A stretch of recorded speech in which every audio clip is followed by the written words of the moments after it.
Hello, and welcome to another week of Creepypastas. This week will be self-preservation. I hope you guys enjoy, and if you enjoy, you can subscribe to be an odd gamer like me. And without any further ado, let's get into this. If you're reading this, then I'm hopefully long gone. It's been 2 months now since the meteor struck Mississippi. There was a lot of public interest in it. Astrologers and all alike gathered around for a look. They took samples of the rock and shipped them all over the world to museums in every country. Hell, I almost made a trip to have a look myself. But I had an interview with a potential employer. If he hadn't called me up the previous day, I'd be dead now. 3 days later, after the initial hype died down, the news reported nothing on the meteor for a couple days. The next thing I heard about it was when I got home from the pub and turned on the late night news.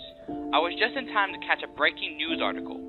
The worried-looking reporter informed me that almost everyone who had been in the vicinity of Mississippi when the meteor went down had been infected.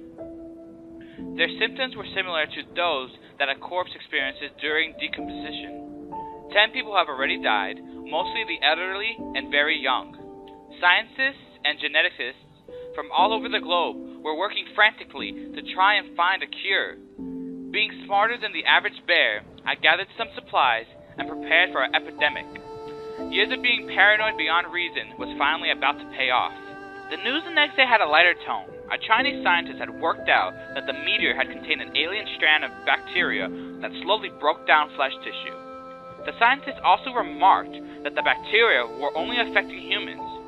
He also added that if the victim consumed a living being, such as an insect, it would delay the progress of the bacteria, giving the scientists more time to figure out a permanent cure. Anyone who thought that they may have contracted the infection was to eat as many living creatures as they could. The reporter also explained that the U.S. Army was attempting to contain the infection. They failed. Anyone who has read Stephen King's book, The Stand, will have an idea how the bacteria made its way around the world. It passed through the air, but to catch it, you had to be near someone infected. Because the symptoms took between 3 to 5 days to kick in, people didn't realize that they were infected. In a week, Victus some disease, as it had been named, was global. I had barricaded myself in my house, with towels and blankets stuffed into every crack. I had the TV turned to the news every day. The scientists had not predicted that the bacteria would adapt to the infected people's efforts at trying to keep it at bay.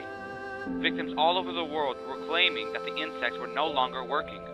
People were starting to catch small mammals and eat them. As the days went by, people were slowly eating larger and larger animals. The first reported case of cannibalism was, ironically, the last broadcast made. The anchorman's hair was falling out, and he was missing 3 teeth. He nervously told America that there had been a reported case of cannibalism in Southern Europe. He also said that there would be no further broadcasts. All survivors were to lock themselves in their houses and not let anyone in. For the next week and a half, I watched the infected shamble up the street, knocking on doors. One of my neighbors, a couple of houses down from me, was stupid enough to open the door.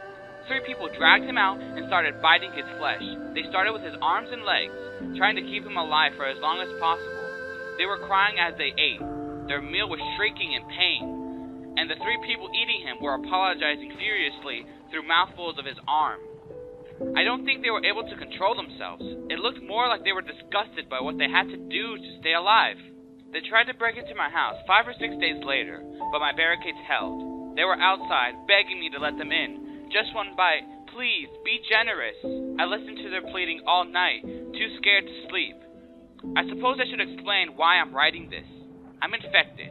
Yesterday I coughed and lost a canine. I spent the night pulling out my teeth, eating them out one by one. It didn't hurt. They just slid out, like pulling up carrots. Anyways, as I was saying, I'm infected.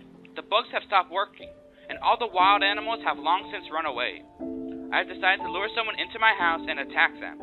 It sounds so wrong writing that out, but I don't want to die, and I'm so hungry. I'm sorry.